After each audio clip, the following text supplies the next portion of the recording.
कलावती की एक बहुत ही बुरी आदत थी। वो अपने आप को हमेशा अपनी बहू पूनम से ऊपर रखती थी। जब भी पूनम कलावती को कुछ समझाने की कोशिश करती तो हमेशा कलावती का एक ही डायलॉग होता था, अपनी सास को मत सिखा, मुझे सब पता है। माँ जी, मैं सिखा नहीं रही हूँ, मैं सिर्फ आपको बता रही हूँ। साबुन से हाथ धोने की जगह आप लिक्विड हैंड वॉश से हाथ धोया करो, वो ज्यादा सही रहता है।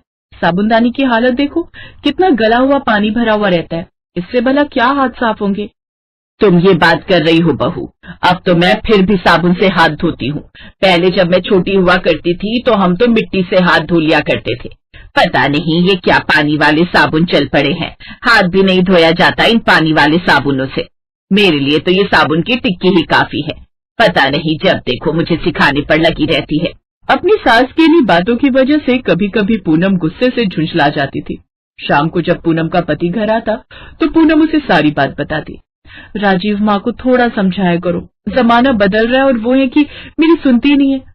आज मैंने उनको जरा सा ये कह दिया कि आप साबुन की जगह लिक्विड हैंड वॉश से हाथ धोया करो, तो उस पर मुझे इतनी बातें सुनाने लगी। अगर यही कोई और कुछ कहता ना तो फट से मान जाती, पर मेरे से तो उन्हें अपने आप को ऊपर रखना है। उन्हें लगता है कि मैं उन्हें सिखाती हूँ। जब देखो एक ही डायलॉग मारती रहती है कि बहू मुझे मत सिखा। पूनम, तुम तो जानती हो वो हमेशा अपनी मनमर्जी करती है। तुम जितनी मर्जी उन्हें किसी बात के लिए समझाओ वो नहीं सुनेंगी, इसलिए तुम भी अभी टेंशन लेना बंद कर दो। राजीव की बात सुनकर पूनम चुप हो जाती थी, पर अगले दिन फिर कोई नया टॉपिक शुरू होता था तो पूनम फिर गुस्से में आ जाती थी। एक दिन कलावती की सहेली नीलम उसे मिलने के लिए आती है। नीलम के पास एक नया स्मार्टफोन था। हाँ तो और क्या, मैं तो मोबाइल फोन चलाती हूँ, तू भी अब नया मोबाइल फोन खरीद ले। देख, मैंने तो अपने फोन में भजन आरती सब लगा रखा है। सुबह उठते ही मोबाइल फोन में भजन आरती चला लेती हूँ। आंटी जी रहने दो, माँ जी को इन सब चीजों की आदत नहीं है। मैं कई बार माँ जी को कहती हूँ कि आपको मोबाइल फोन में भजन लगा दूं, तो कहती है कि नहीं, मैं अपनी किताब में ही आरती पढ़ूंगी। वो तो तेरा मोबाइल फोन है ना, इस वजह से मैं मना करती थी। अब मैं अपना फोन खरीदूंगी तब उसमें आरती लगाया करूंगी। राजीव को आने दे, मैं नया मोबाइल फोन कल ही मंगवा लूंगी। अब कलावती को नया मोबाइल फोन खरीदने का शौक चढ़ गया था। उसने राजेश से बोलकर नया मोबाइल फोन मंगवा लिया। अब सारा दिन कलावती अपने नए मोबाइल के साथ चिपकी रहती थी और पूरा दिन अपनी सहेली नीलम से बातें करती थी। हेलो, हाँ नीलम, सोचा तुझे फोन मिला लूं। वैसे कुछ भी कह, मोबाइल फोन आने से मन लग गया। अब टीवी में तो कभी कभी कुछ आता था, इसमें तो सारा दिन ही जब फोन खोलती हूँ तो कुछ भी दिखाई देता रहता है। मैं तो भजन कीर्तन सब इसी में देखती हूँ। जहाँ पर तू बताकर गई थी वही खोलती हूँ। रुक, मैं फोन चार्जिंग पर लगा दूं, फिर थोड़ी देर बाद फोन करूंगी। कलावती फोन को चार्जिंग पर लगाकर रसोई में चली गई। कुछ देर बाद पूनम कमरे में आई तो उसने देखा कलावती का फोन चार्जिंग पर तो लगा हुआ है पर चार्ज नहीं हो रहा। माँ जी, आपने फोन ठीक से नहीं लगाया। ठीक तो लगाया है, क्या गलत है? ये लीड की पिन बाहर है, आपने ऐसे ही टिका दी। पिन ठीक से लगानी होती है तभी तो चार्ज होगा फोन। मैंने ठीक से ही चार्जिंग पर लगाया था। मुझे तो लगता है तुमने ही जानबूझकर इसे छेड़ा है। अरे, एक तो आपको कुछ सिखाने लगती हो तो आप कुछ सीखते ही नहीं हो। मैं तो आज के बाद कुछ बताने ही नहीं वाली। जब आप मेरी बात सुनना ही नहीं चाहते तो मैं भला क्यों कुछ कहूँ? खुद कर लिया करो आप अपनी चीजें, मैं तो कुछ भी नहीं समझाऊंगी। हाँ, तो किसने कहा है कि तुम मुझे कुछ समझाओ? मैं तो खुद तुम्हें कहती रहती हूँ कि मुझे कुछ सिखाने की जरूरत नहीं है। बहुत लोग हैं मुझे बताने और सिखाने वाले। उस दिन के बाद पूनम ने सचमुच अपनी सास कलावती को कुछ भी सिखाना समझाना छोड़ दिया। अब वो बिल्कुल भी किसी बात के लिए अपनी सास को कुछ नहीं कहती थी। पर माँ को फोन लॉक करके रखने की क्या जरूरत है? जरूरत है बेटा, मेरी सहेली नीलम बता रही थी कि अपने मोबाइल फोन को हमेशा लॉक रखना चाहिए। वो भी अपना फोन लॉक करके रहती है। उसने मुझे समझाया है, इसलिए तुम मेरे फोन में लॉक लगा दो। ठीक है, लगा देता हूँ। मैं आपको नंबर बता दूंगा कि क्या नंबर डालकर। राजेश फोन में पासवर्ड लॉक लगा देता है। माँ, मैंने फोन में पासवर्ड लॉक लगा दिया। अगर कभी कोई प्रॉब्लम हो तो आप पूनम से पूछ लेना। मैं कुछ दिनों के लिए ऑफिस के काम से जा रहा हूँ, 3-4 दिन में वापस लौटूंगा। मुझे पूनम से कुछ पूछने की जरूरत नहीं है, मैं अपने आप ही सीख जाऊंगी सब कुछ। और अब तो कितना कुछ सीख भी गई हूँ, पूरा फोन चला लेती हूँ, मुझे कोई दिक्कत नहीं होगी। अब तो मैं आराम से पासवर्ड डालकर फोन लॉक खोल भी लिया करूंगी। क्या बताया था तूने? 451-451-451। देख, मुझे याद भी हो गया। राजेश कुछ दिनों के लिए ऑफिस के काम से शहर से बाहर चला जाता है। पीछे से कलावती नीलम से पासवर्ड चेंज करवा लेती है। मैंने फोन में नया पासवर्ड डाल दिया है। अब तेरे फोन का पासवर्ड है 345 345 345। सही किया। मुझे तो डर था कि कहीं पूनम बहू मेरा फोन ना खोल ले और खराब ना कर दे मेरा मोबाइल फोन। वो तो वैसे ही मेरे पीछे पड़ी रहती है। फिर मुझे कहेगी कि मुझे कुछ चलाना नहीं आता, फिर ऐसे सिखाने लगती है जैसे मुझे कुछ आता ही ना हो। नीलम ने जो फोन में पासवर्ड चेंज किया वो 2 दिन बाद ही कलावती भूल गई। अब कलावती नीलम को फोन भी नहीं कर सकती थी, इसीलिए वो परेशान हो गई। मुझे तो नया वाला नंबर याद भी नहीं आ रहा, क्या करूं? पासवर्ड वाला था, क्या पासवर्ड था? राजेश को फोन नहीं कर सकती, पूनम बहू को मैं बिल्कुल भी नहीं बोल सकती। अगर उसे ये बात कही तो बोलेगी कि अब मेरे पास क्यों आई हो। मैंने उसे कई बार कहा है कि मुझे बार बार टोका मत कर। मुझे तो शर्म आएगी। अब मैं पूनम को क्या बोलूंगी कि मैं अपना मोबाइल का पासवर्ड भूल गई हूँ। क्या करूं? कल से मोबाइल नहीं चलाया। क्या पासवर्ड था?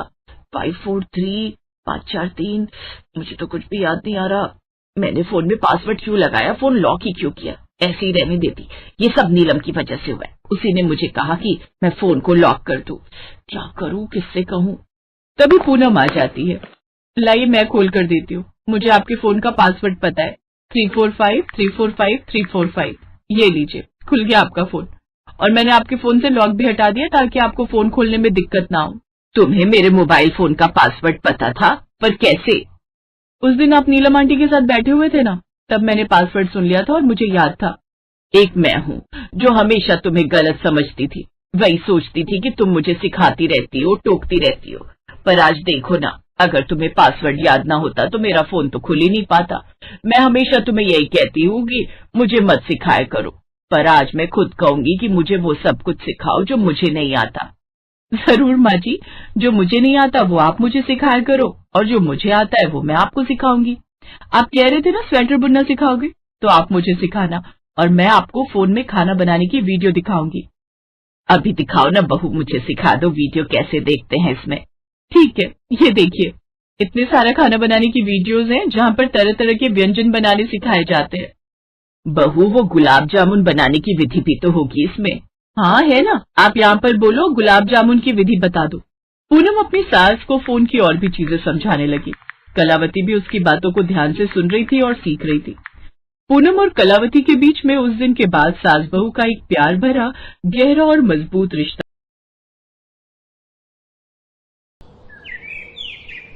कोमल की मम्मी के बार बार फोन आ रहे थे कि वो किस समय मायके आने के लिए निकल रही है। हाँ मम्मी, बस आधे घंटे में निकलूंगी। वही 1.5-2 घंटे लगेंगे गुरुग्राम पहुंचने में। रास्ते में बहुत जाम मिलता है, तो मेट्रो से आ जा। मम्मी, वो अटैची और बैग भी है ना, इसलिए मैंने कैब कर ली है। आप टेंशन मत लो, मैं आ जाऊंगी। ठीक है कोमल, आ जाना टाइम से, मैं खाना तैयार रखूंगी। कोमल फोन पर कुछ और कहती, उससे पहले ही फोन कट गया। कोमल मायके जाने की तैयारी करने लगती है। रिंकू और दिशा की गर्मियों की छुट्टियां थी, इसी वजह से कोमल कुछ दिनों के लिए मायके रहने जा रही थी। मुझे ऑफिस के काम से न जाना होता तो मैं तुम्हें गाड़ी से छोड़ देता, पर बहुत अर्जेंट मीटिंग है आज ऑफिस की। वैसे मैं बीच में मिलने आ जाऊंगा, और बाकी तुम मम्मी के घर रहकर आ जाओ, फिर हम बच्चों के साथ घूमने चलेंगे। कोमल खुश थी कि वो बहुत दिनों बाद मायके रहने जा रही है। बच्चों के स्कूल और कामों की वजह से कोमल बहुत कम मायके रहने जा पाती थी। अब बच्चों की छुट्टियां थी, इसलिए कोमल कुछ दिनों के लिए मायके रहने जाती है। पर जब वो मायके पहुंची तो उसकी भाभी सुनैना घर पर नहीं थी। नानी माँ, मुझे मैंगो शेक पीना है। नानी माँ, मुझे मैंगो खाना है। हाँ हाँ बच्चों, रुको, मैं अभी तुम दोनों के लिए मैंगो भी लाती हूँ और मैंगो शेक भी। मम्मी, भाभी अपनी मम्मी के घर से कब तक आएंगी? बस आने ही वाली होगी, मैंने उसे बता दिया था कि तुम आने वाली हो। अभी कोमल पूरी बात भी नहीं कर पाई थी कि सुनैना अपने 2 बच्चों चारू और दीपू के साथ आ जाती है। अरे माँ जी, फ्रिज के सारे आम काटकर अपनी बेटी को ही खिला दिए या फिर 1-2 छोड़े भी हैं? कैसी हो कोमल? नमस्ते भाभी, मैं ठीक हूँ। वो बच्चे मैंगो की जिद। हाँ हाँ, आम का सीजन है और बच्चे अपने मामा के घर आए तो आम तो खाएंगे ही ना। ये देखो, मम्मी ने पके हुए बढ़िया दशहरी आम खाने को दिए, पूरे 5 किलो हैं। अब देख लो, पिछली गली में मेरा घर है, फिर भी मम्मी पापा मुझे सामान देते ही रहते हैं। मैं भी कुछ न कुछ ले जाती रहती हूँ, कभी खाली हाथ नहीं जाती। सुने ना, कोमल भी आम और लीची लेकर आई है, फ्रिज में रख दिए हैं। अच्छा किया, वैसे भी अब कुछ दिन यहाँ रुकोगे तो बच्चे तो कुछ ना कुछ खाने को मांगते ही रहते हैं। अच्छा, मैं ये आम फ्रिज में लगा कर आती हूँ। सुनैना रसोई में चली जाती है, पर कोमल उस समय गुस्से में थी। मम्मी, यही वजह है कि मैं यहाँ आना पसंद नहीं करती हूँ। मेरा तो मन ही नहीं था कि मैं इस बार छुट्टियों में मायके आऊं। सुधीर तो बोल भी रहे थे कि कहीं घूमने चलते हैं। मैंने ही उन्हें मना कर दिया कि नहीं, पहले मैं कुछ दिन मम्मी के घर जाकर आऊंगी, इसके बाद घूमने जाएंगे। बहुत बड़ी गलती कर दी जो मैं यहाँ आ गई। अगर भाभी का यही रवैया रहा ना तो मैं फिर कभी नहीं आऊंगी मायके। अरे सुनैना की बातों पर ध्यान मत दिया कर, वो ऐसी ही है। उसे समझ नहीं है कि कब क्या बोलना चाहिए। और ये घर मेरा है, तेरी माँ का है। अभी क्योंकि मैं जिंदा हूँ इसलिए तू अपनी माँ के घर आई है, आराम से रह। आज तेरे पापा जिंदा होते तो तेरे आने पर पल के बिछा देते। कोमल देखती है उसकी माँ की आंखों में आंसू आ जाते हैं, इसलिए कोमल उस समय चुप हो जाती है और बात को बदल देती। मम्मी, भैया को ना फोन मिला दो, उन्हें कहना मेरे लिए बंगाली रसगुल्ले लेते हुए आएंगे, बहुत मन हो रहा है। तभी कोमल का भाई आ जाता है। अरे मुझे पता है तू आने वाली है, इसीलिए मैं रास्ते में हलवाई से बंगाली रसगुल्ले लेता हुआ आया हूँ। ये ले, तेरी पसंद के बंगाली रसगुल्ले, वो भी छोटे वाले। नमस्ते भैया, कैसे हो? थैंक यू, आपको याद था कि मैं आने वाली हूँ। हाँ, मम्मी ने सुबह बता दिया था कि तुम आने वाली हो। और जीजू कैसे हैं, सब बढ़िया? जी भैया, सब ठीक है। देसी घी लाए हो? मैंने बोला था देसी घी खत्म हो गया, लेते हुए आना। अरे मैं भूल ही गया, सॉरी। काम की चीज तो तुम भूल ही जाओगे जो मैंने बोली है। बहन के लिए रसगुल्ले लाना नहीं भूले, और देसी घी भी मैं अपने लिए नहीं बोल रही हूँ। रिंकू और दिशा देसी घी के पराठे खाते हैं। कोई बात नहीं भाभी, पराठे की इतनी जरूरत नहीं है, बच्चे सादी रोटी भी खा लेते हैं। और दाल चावल बने हैं ना तो उसके साथ रोटी की जरूरत नहीं। नहीं नहीं, मुझे सारी जिंदगी ये थोड़ी सुनना है कि बहन मायके रहने आई और उसे और उसके बच्चों को देसी घी खाने को नहीं मिला। जाओ रवि, आप लेकर आओ। हाँ हाँ, जा रहा हूँ। ये बात तुम सीधे मुंह से भी तो बोल सकती थी, इतना घुमा फिरा कर क्यों बोली? उस समय रवि देसी घी लेने के लिए चला जाता है। सुनैना आगे पीछे तो ठीक रहती थी, पर जैसे ही कोमल कभी रहने के लिए आ जाए तो वो ऐसे ही व्यवहार करती थी। इसी वजह से कोमल मायके आना पसंद नहीं करती थी। वो तो सिर्फ अपनी माँ और भाई की वजह से ही मायके आ रही थी। माँ, इतना याद रखो, मैं बस आपके और भैया के मुंह को यहाँ आती हूँ, वरना भाभी से मुझे कोई उम्मीद नहीं। कोमल का मन ही नहीं लग रहा था क्योंकि उसकी भाभी सुनैना बहुत ही अटपटा व्यवहार करती थी। एक दिन सब लोग घूमने के लिए मॉल गए। पापा, हमें गेम खेलने हैं। हाँ पापा, चलो ना गेम खेलते हैं। अभी नहीं बच्चों, थोड़ी देर में चलते हैं, पहले थोड़ा मॉल में घूम तो लो। कि मॉल कितना बदल गया है, पहले तो छोटा सा था, लगता है बड़ा किया है। हाँ, अभी तो और बड़ा बनेगा। मामा जी कॉर्न्स खाने हैं। और मुझे आइसक्रीम। अभी खिलाता हूँ, चलो सुनैना, आओ आइसक्रीम खा लेते हैं। रवि सबको आइसक्रीम लेकर देता है। रिंकू भी अपनी पसंद के कॉर्न्स और आइसक्रीम ले लेता है। सब लोग आइसक्रीम खाते हैं। चलो बच्चों, अब हम गेम पार्लर चलते हैं, हम सब वहाँ पर गेम खेलेंगे। रवि जैसे ही सबको गेम पार्लर ले जाने लगता है तो वो देखता है कि आज गेम पार्लर बंद है। भैया, गेम पार्लर बंद है। जी, गेम पार्लर बंद है, काम चल रहा है। चलो बच्चों, अब तो गेम पार्लर बंद है, थोड़ा और घूम लेते हैं फिर घर चलेंगे। रवि सबको घर ले आता है, पर घर आकर सुनैना गुस्से में अपने कमरे में चली जाती है और रवि से बुरी तरह लड़ने लगती है। सुनैना, तुम फिजूल की लड़ाई कर रही हो। मैं लड़ाई कर रही हूँ? ये लड़ाई तुम्हारी बहन और उसके बच्चों की वजह से हुई है। तुम्हें जब चारू और दीपू ने बोला कि पापा गेम पार्लर चलो तो तुमने उनकी बात पर ध्यान नहीं दिया, और जैसे ही तुम्हारी बहन के बच्चों ने तुमसे आइसक्रीम और कॉर्न्स की फरमाइश की, तुमने फौरन खरीद कर दे दिए। तुम्हारी बहन तो चाहती यही है कि हम दोनों की लड़ाई हो। वो आती है और हमारे घर में कलेश छिड़ जाता है। चुप हो जाओ सुनैना, कोमल सारी बातें सुन रही होगी, उस पर क्या बीतेगी तुमने सोचा भी है? कोमल इस घर की बेटी है, मेरी बहन है। अगर तुम्हारे घर में तुम्हारे साथ ऐसा हो तो तुम पर क्या बीतेगी सुनैना? थोड़ा होश में आओ, तुमने आज बहुत बोल दिया। कोमल सब कुछ सुन चुकी थी।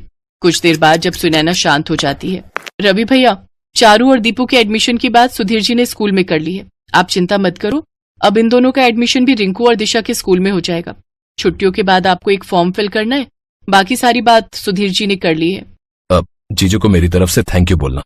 वैसे मैं भी उन्हें पर्सनली फोन कर दूंगा। इतने समय से एडमिशन की वजह से मैं बहुत परेशान था। सुधीर जी ने बहुत बड़ा काम कर दिया। कोमल वापस जा रही है रवि। सुनैना की बातों से इसका मन बहुत दुखा है। हाँ भैया, अब मन बहुत दुख चुका है और आप प्लीज मुझे रोकना मत। मैं नहीं चाहती कि मैं आपकी और भाभी के झगड़े की वजह बनूं। मेरी कैब आ गई है, मैं चलती हूँ। कोमल जैसे ही बैग उठाने लगती है, सुनैना उसका हाथ रोक देती है। कोमल, सॉरी, मैं जानती हूँ मेरी वजह से तुम्हारा मन दुखा। तुम हमारे लिए इतना सोचती हो और मैंने तुम्हें कितना कुछ गलत बोल दिया। ऐसे अचानक मत जाओ, सुधीर जी गलत सोचेंगे। कुछ दिन और रुक कर जाना। बच्चे बहुत मन से अपने मामा मामी के घर आए हैं, मैं ऐसे नहीं जाने दूंगी। मैं जानती हूँ मैंने गुस्से में बहुत गलत बोल दिया, पर मैं ये भी जानती हूँ कि तुम मुझे माफ कर दोगी। भाभी प्लीज, आप मेरे से सॉरी मत बोलो। आप मुझसे बड़े हो। सारे गिले शिकवे दूर हो जाते हैं और मन की कड़वाहट खत्म हो जाती है। सुनैना और कोमल एक दूसरे के गले लग जाती हैं। सब कुछ ठीक हो जाता है। रिश्ते फिर से सुलझ जाते हैं। सुनैना ने अपनी गलती मानी और उसे एहसास हुआ कि जैसे वो अपने घर की बेटी है, वैसे ही कोमल इस घर की बेटी है, और अगर उसके साथ ऐसा होता तो उसे कितना दुख पहुंचता। इसलिए सुनैना ने अपने व्यवहार को बदला और रिश्तों में आने वाली दूरियां खत्म हो गईं।